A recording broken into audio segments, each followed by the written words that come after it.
10 years old, something happened that I've never actually forgotten. So I was going to play, and there was an estate near where I used to live. And it was where people would say the rough kids used to play. And obviously being a kid, I'd go and play with the rough kids. It didn't mean anything to me. And one of the little lads there, he came out with this word, which I'd never heard before. So I went running back home to my mum, and I'm like, Mummy, what does this word mean? She got this expression on her face, and she slapped me. I didn't understand what I'd done wrong because I'd only asked her what a word meant. Can anybody guess what that word was?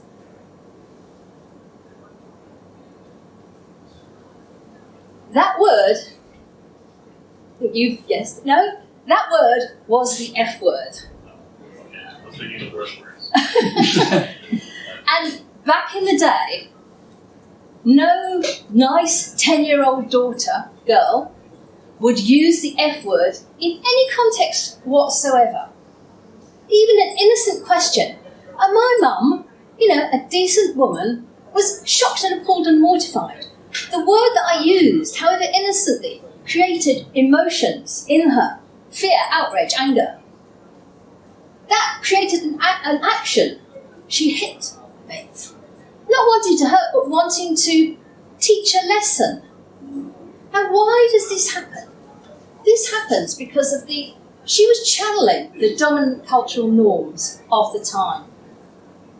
It was an extreme reaction for an extreme situation. The dominant culture, which tells you what's nice, what's normal, what's necessary, and what's purely common sense. We don't necessarily ever become aware of the dominant cultural norms because it's like an invisible soup that we swim in. And that's what was happening. So today I'm going to be talking about the dominant cultural norms and words and the power of words and how that impacts on our animal activism.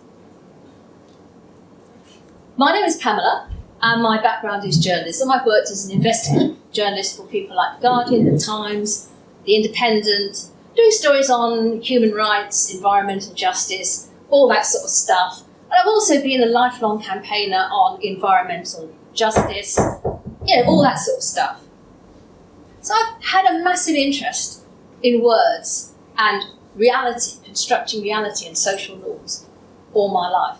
So the thoughts that I'm sharing with you today have come to me because I feel that there's a missing link, there's a missing ingredient in the activism that we do a lot of the time as vegans and as animal activists. And that is the power of the language that we use. So I'm hoping that by sharing these concepts, which are all backed up by academic research, not mine, by other people, there's a mountain of research as well, that you can go away with some really sort of like strong concepts about how to change the words to change the reality of animal activism.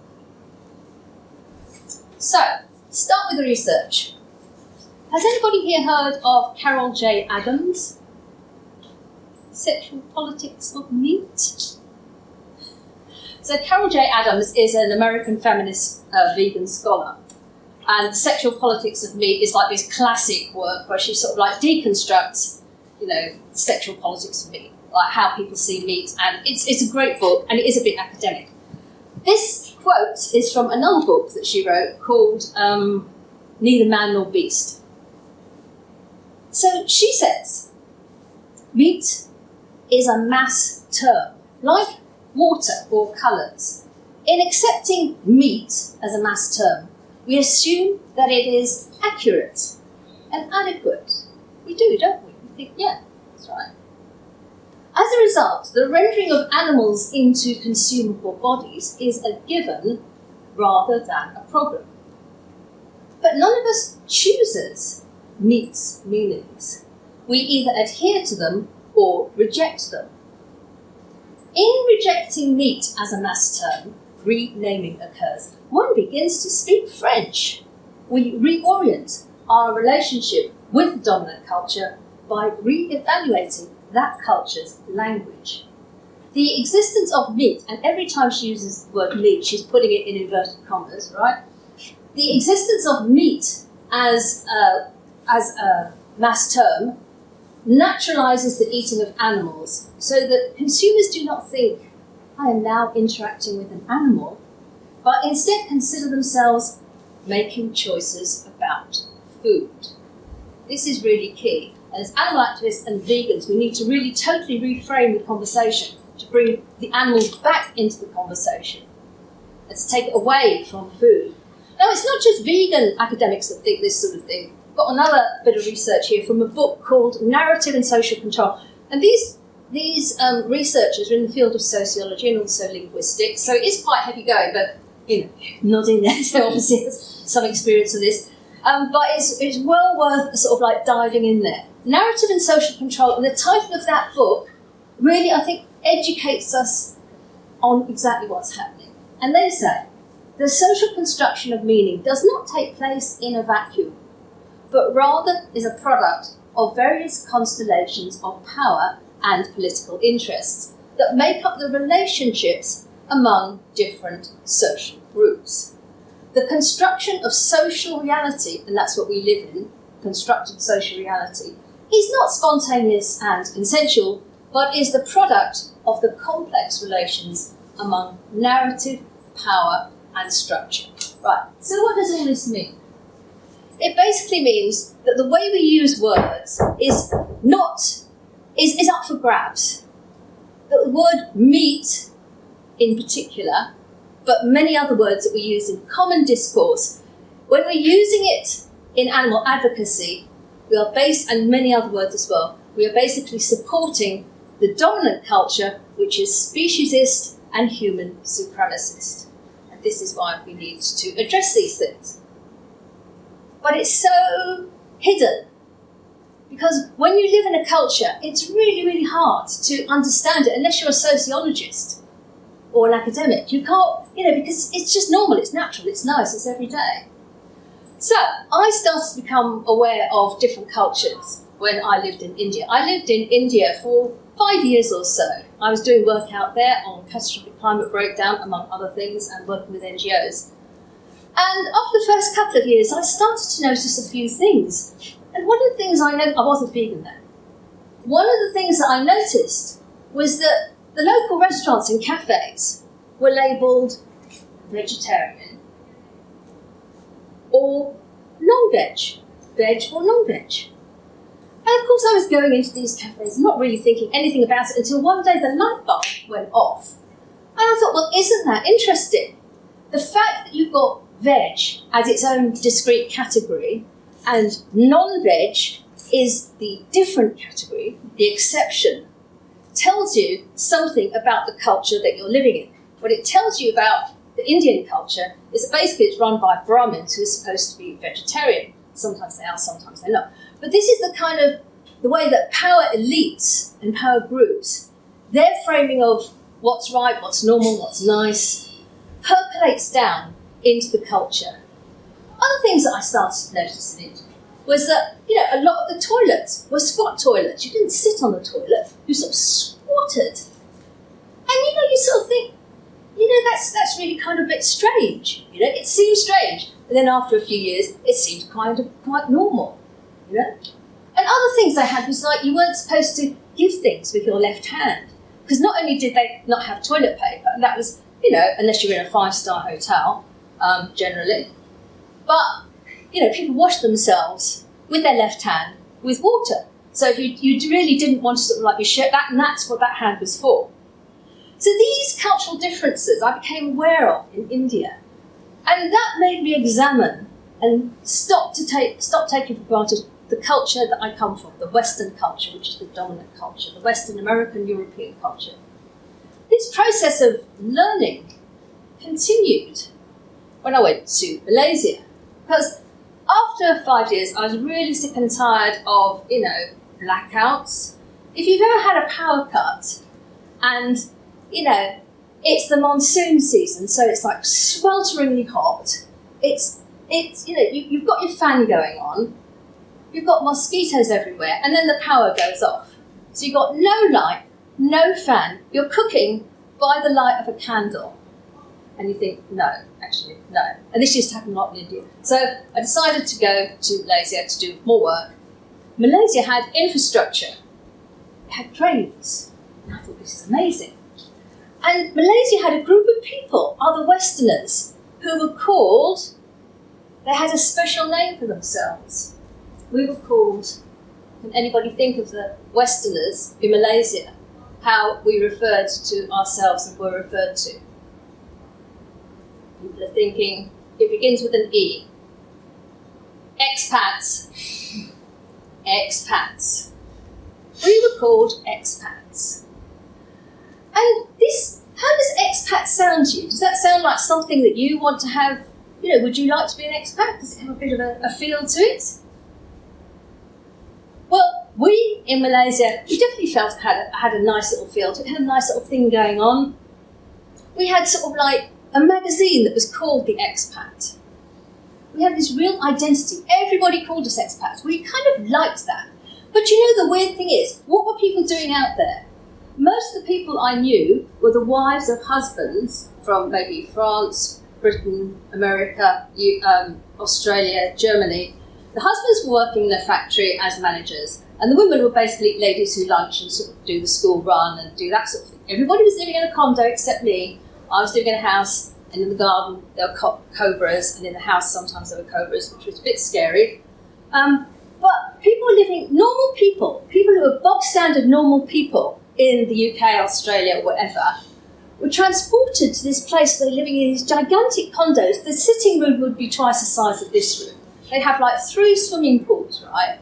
They'd be driving around in sort of like massive cars, and everybody would be serving a madam. So why were they out there? They were out there because the husbands could get a very preferential rate of recompense pay. But there was another group out there who were not from Europe, who were not from America, who were not from any of the so-called developed countries. These were people from Bangladesh and Indonesia. And the blokes were working as labourers, and the women were working as maids or cleaners. Now again, you know, here if you have somebody helping out the house, they're a cleaner. In Malaysia, everybody called them a maid, because it sort of like elevated it a bit, didn't it? It elevates it. So what was this group of people from Bangladesh and Indonesia? Were they called expats? Were they called expats? There's laughter. They were not called expats. They were called guest workers. So you had the Westerners, mainly white, called expats, with their own The Expat magazine, and you had the Bangladeshis and Indonesians who were guest workers. And guest workers is one of those terms, it's a bit like the rough kids. You know, we all know like rough kids, but like the guest workers are a bit like, the guest workers. You know, if there's any sort of like trouble, you'd know it was down to the guest workers, and that was the way they were seen. So I'm sharing this to demonstrate the power of words to inadvertently or perhaps deliberately categorise different types of people in a way that completely bypasses the conscious mind. Because it bypassed my conscious mind quite a long time. And then it was only just because I sort of like work with words and think about these things all the time, I started thinking, hang on a minute, am I an expat? Or am I perhaps an economic migrant? Well, yes, actually, I was an economic migrant. I was in India and Malaysia because I was hoping to, basically make ends meet. All these other people were economic migrants, both the expats and the guest workers. We were all economic migrants. And why weren't we calling ourselves economic migrants? Because how good does it sound? You say, well, yes, I'm an expat. Or it's like, yes, I'm an economic migrant. It's a bit different, isn't it? But what about, because I was thinking more about this, and I was thinking, well, some of us are more compelled, aren't we? Me and some others. Really compelled to be in this country where the cost of living is a lot lower. So could we be seen as actually economic refugees? And I thought, well, actually, yes.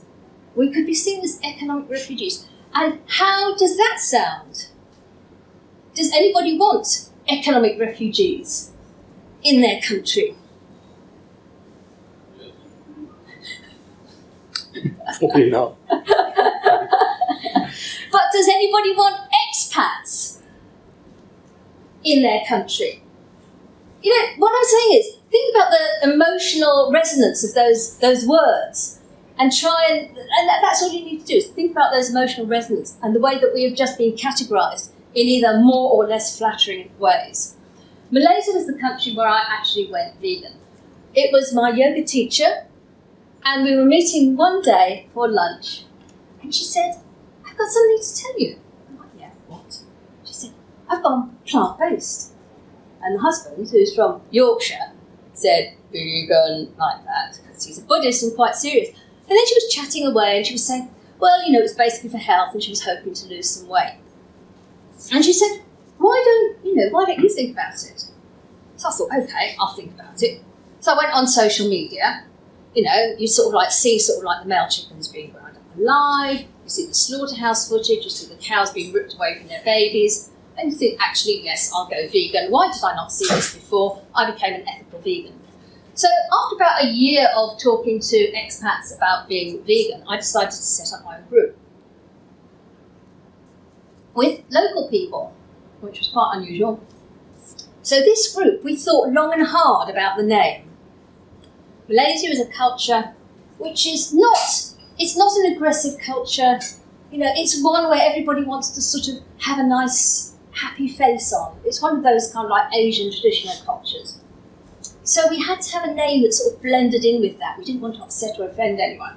We chose the name Life, Love, Vegan. Life, because it was life-affirming. Love, because we love animals. Vegan, because we actually needed to get the V word in there so people would understand what we were actually on about. So we did all the usual sort of like advocacy stuff. You know, we did film screenings, we did talks, we did workshops. People cooked delicious local food. Their mums cooked delicious local food. I didn't cook anything.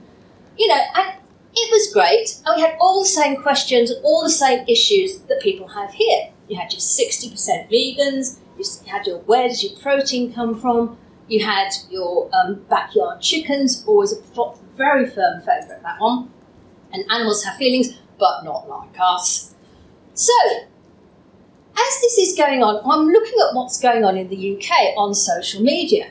And it's like you've got the Qs, you've got the DXEs, you've got all these different sort of like activist groups, you've got marchers. And there's this fantastic thing that's going on in the UK, and I was so missing out, and I didn't want to be a white saviour. I didn't want to be a white saviour in Malaysia. So I came back, hoping to up my vegan activism game. So in the UK, I went to Saves, I went to Cubes, I went to places like this, attended talks, marches, whatever. And I became aware of something that I found strange. To be honest, the more I thought about it, the more disconcerting I found it to be. Because people kept on using words like journey and baby steps and transitioning in the context of their vegan advocacy. And I was thinking, because obviously we've all done the research, I did more research, for every single one of the billions of land animals that is tortured to death for no reason except greed and because we can, every single one of those that is tortured to death every single year, that is an emergency situation. For every single one of the trillions of sea animals that is tortured to death for no reason except greed and because we can every single year, they are facing an emergency. And how does this stack up with the baby steps,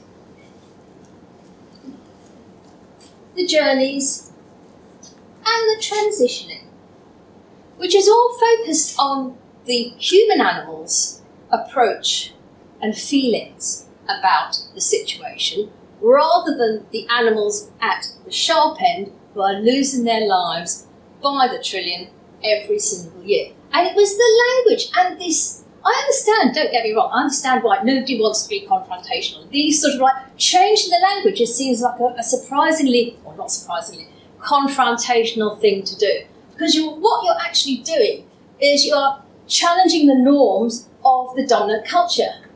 And what happens when you do that? Well, like I experienced as a kid, you get slapped in the face. Look at the American Civil Rights Movement, look at the feminists, look at the Indian independence movement. They didn't get slapped in the face. They got like assaulted. They got beaten up. People bang on a lot about non-violent direct action. Yeah, and what happened in places like India and the American South is people were not just sort of like bunged into jail for sort of like, a couple of hours or 8 hours. They were beaten up. They were systematically assaulted. Sometimes they were brutally injured, often by the police and by the local, whoever was trying to sort of like stop their actions. This is the reality of what happens when you challenge the dominant culture. The dominant culture bites back. And this is why people like to frame in the dominant culture, and none of this is particularly conscious, this is why another mystery is solved. Why are vegans seen as extreme? Or zealots? Or angry? Or preachy? Because, we're in a culture which bombards us with propaganda to eat animal bodies, eat animal secretions. It's all completely nice and normal. When we go vegan, when we start advocating for animals, we are challenging that dominant idea, that dominant paradigm. And people unconsciously and consciously will respond. And that's why, when I came back to the UK, you sort of think, I'd been advocating on catastrophic climate breakdown for 30 odd years. And I made a conscious decision to actually advocate for the animals when I went vegan. Because I kind of thought it was more tangible. And you kind of think, well, it's about not hurting animals. So I thought it would be a bit more simple rather than trying to explain, melting ice caps to people. But I hadn't taken any of this into account. This whole dominant cultural paradigm and the words that we use to support it. So when you challenge the dominant culture, you're seen as troublemaking in various different ways. And the reason, and when we can still be a vegan, but we've still got the cultural conditioning in us that says, that legitimizes the use of other animals. And that is why we will inadvertently use words like meat, which, as Carol J. Adams has pointed out, is infinitely problematic. Of course, meat isn't the only word that is problematic. I'll just come back to the emergency thing again, actually. So the situation with the billions of animals being tortured to death and baby steps, this is an emergency. So I formed another group here, Animal Justice Emergency, and we thought really carefully about the name of this group, Animals, because we wanted to have the animals at the front of the advocacy. Justice, because it's an issue of fundamental justice not to use other animals.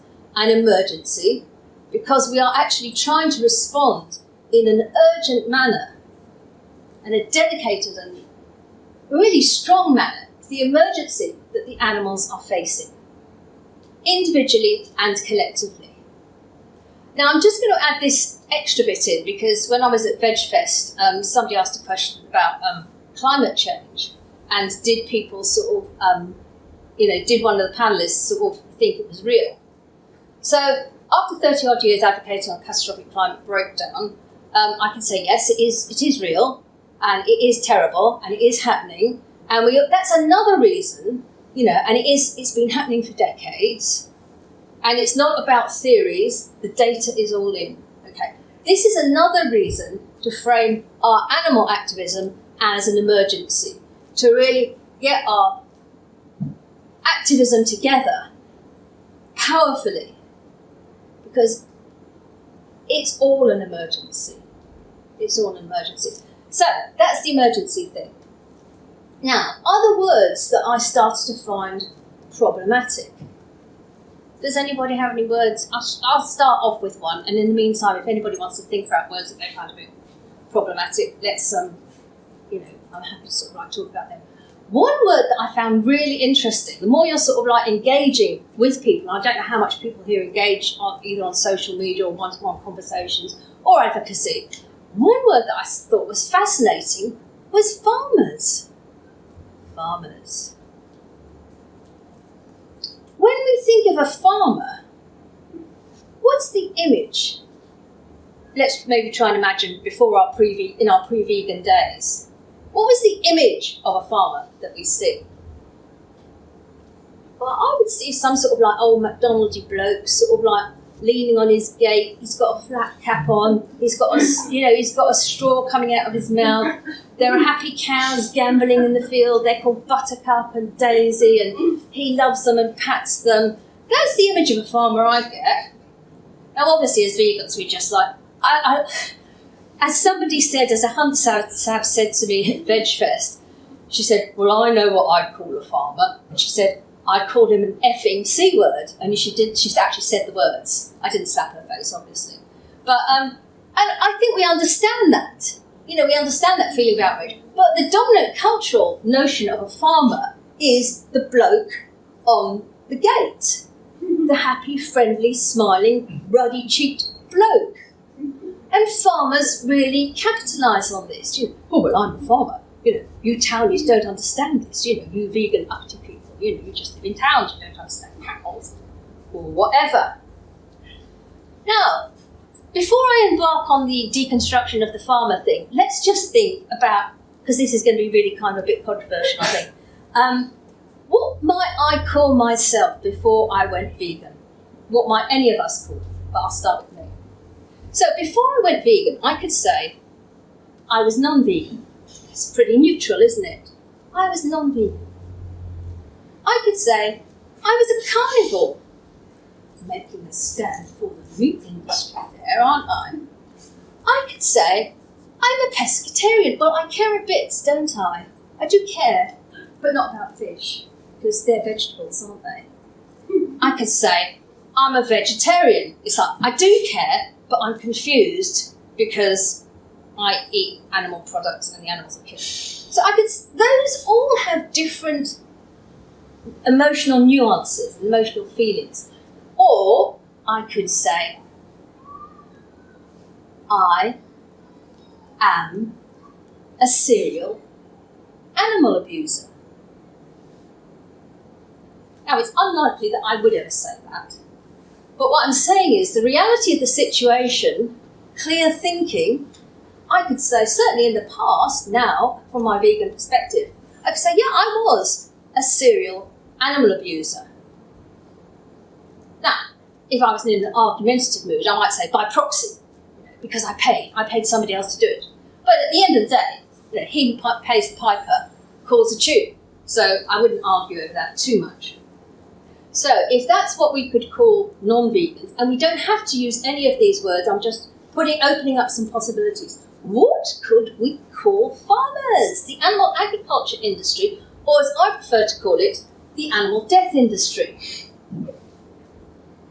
Sometimes, when I'm in a particularly positive mood, I'll call it the animal torture and murder industry. And as my yoga teacher friend said, maybe some of us would like to try that too. Because by reconstructing and reframing the words that we use, we put a different power on those words, and we start to create a different reality.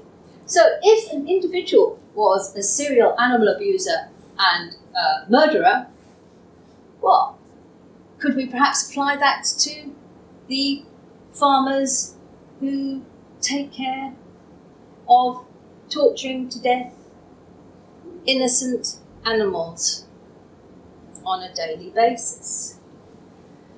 In reconstructing this, it's not meant to be confrontational, though it inevitably will be seen as such, but it's like opening a window in a darkened room so the light can come in. And people are so bombarded with the propaganda of the happy farmers, the old McDonald's, the children's books which never have an abattoir slaughterhouse in them, that the denial is very easy for them. So this is just about like shining a light, shining a beacon of light. It's almost like just a helping hand. That's the way I like to see it, as a helping hand to create reality, create change. Sorry, can I ask a question? There's an inherent challenge here, though, isn't there, in the language that you're using to reframe the conversation. So let's say, for argument's sake, the rest of my family aren't vegan, and I want to become vegan. Clearly, most of us all in this room do. There's different ways of trying to get them to convert to veganism, isn't there? And it's an issue of how quickly you do that. So there will be people that hear what you're saying, and the scales fall from their eyes, and they realise the error of their ways. Equally, human psychology being what it is, there may be some that almost become more defensive of the way they live their lives. Because it's the classic thing is, if you tell someone to do something, often they react badly to that because they feel like they're being told what to do, and no one likes to be told what to do. So how do you see that working? Where it may very well work for some, but it might equally push others away. Okay, I got it. I'll answer this question now, and then if people have got questions, there will be time at the end. So it's okay, it's fine, because it's a valid question. So it's not necessarily about, and I'm not telling anybody, I never tell anybody what to do. These are reframing the conversations and using different words, and that's why I was careful to use myself as an example. And when you say you're on social media and you start to refer to farmers as serial animal abusers and murderers. Now, it's not like I expect everybody in the animal death industry sort of like say, cheers, mate, yeah, thanks for that, heads up, I certainly am, you're a star, I'm going vegan tomorrow. No, I live in the real world, right? It's not about instant conversions, because change doesn't happen like that. It's about opening up the possibility that they can no longer deny the reality. I shared something similar on social media. And of course the farmer got very angry. Of course I understand that, because people have this notion of themselves as a good person no matter what atrocities they commit. And that's not just in the animal, the vegan world. It's in anything, So it's not about individual change, and it's not expecting individual change to happen. So what happened, a similar situation when I was at a family gathering, and none of my family are vegan, and I don't really advocate with them, because, why would I waste my time? And I have tried that, but I've sort of, you stop, you just think this is so boring. They're all talking about food, and I'm reframing it. So my sister, who's not a vegan, said, having a cup of tea, and she said, is there any milk? And I said, well, yeah, there's plant milk, or there's cow lactation secretions. And that's how I said it, and it's up to her to choose what she wants to. It doesn't matter. It's not about one-to-one change. If one-to-one change happens, that's great. And I think this is a bit of a myth that people have, like the conversations that they will have and people go vegan. And it's not like that. Change is a drip, drip, drip effect. So but thank you for the question, and we can explore that further on, or any other questions you've got at the end. Does that help? Does that make sense? Well, we'll ask more questions at the end then. So when we're talking about words, I posted something similar again on social media, and I don't know who's heard of Roger Yates, Dr. Roger Yates, the animal activist who's was active since the 1980s, and he's a sociologist, and he's a really amazing sort of like person. Anyway, because he's a sociologist, he responded to something I said with his own personal blog, which is, because he's an academic, it's got loads and loads of citations, right, and sources. And this is a big conversation point amongst academic world. In this room, and when I thought of it was like kind of quite unusual, but like academia is full of people talking about this, specifically about animals, yeah?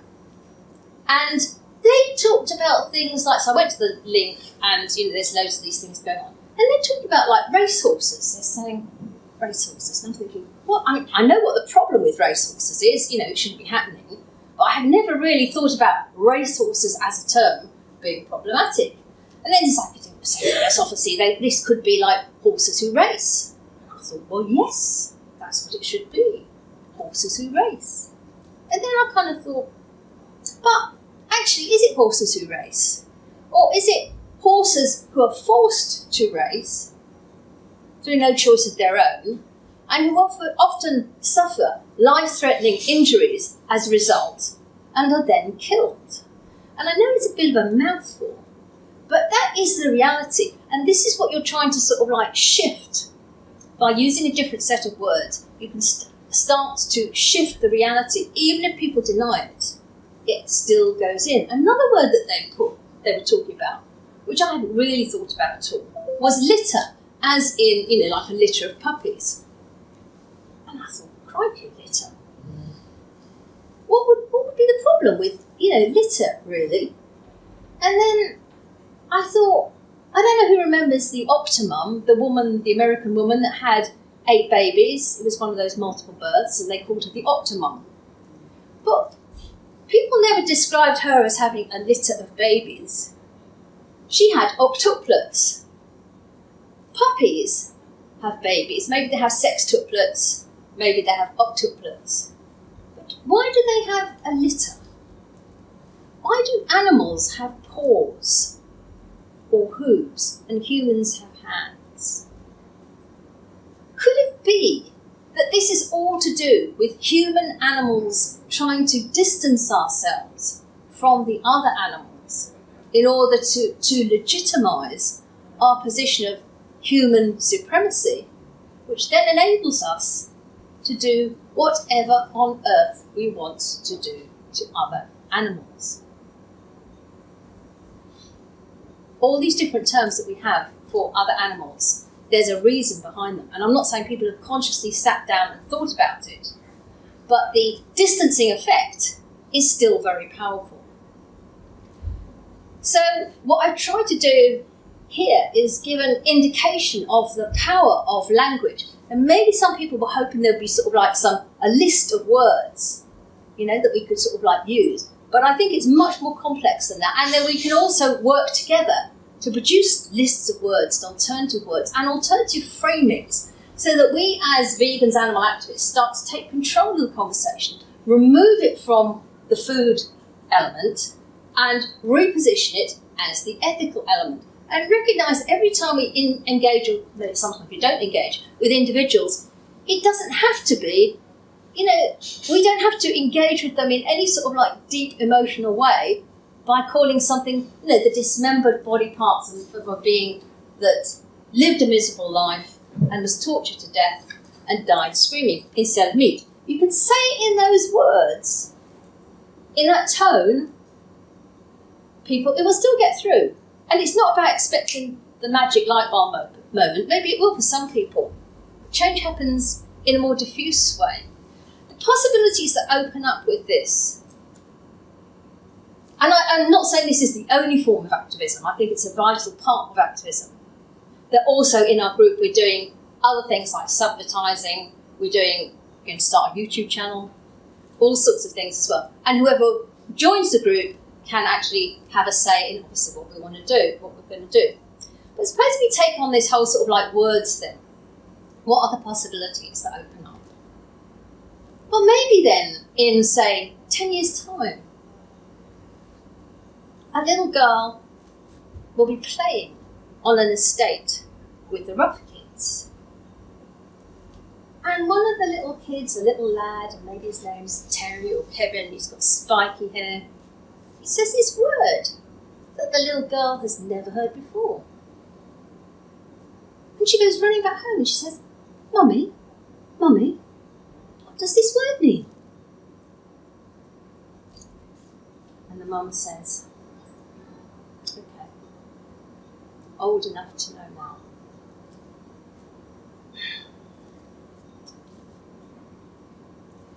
Before you were born, people used to do terrible, terrible things to the other animals.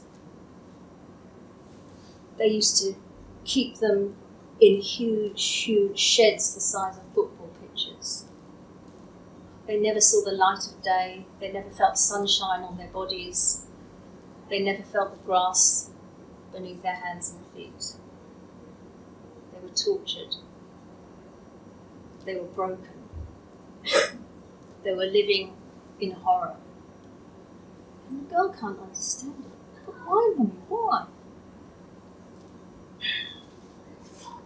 Well,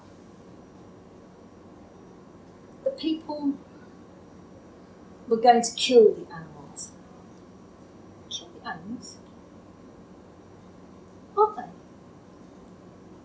People were going to kill the animals so they could eat their dismembered body parts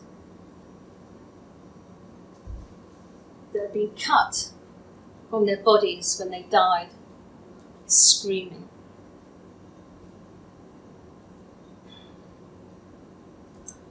And that word you used, they must have known that there was something wrong with what they were doing, even though they were doing it, even though it was normal in those days to do that.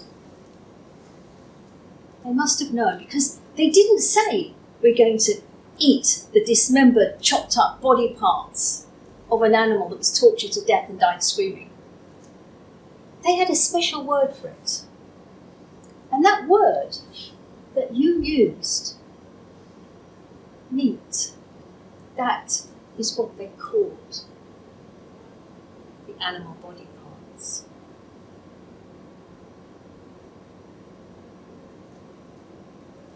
If we change the words, we change the emotions. If we change the emotions, we change the actions.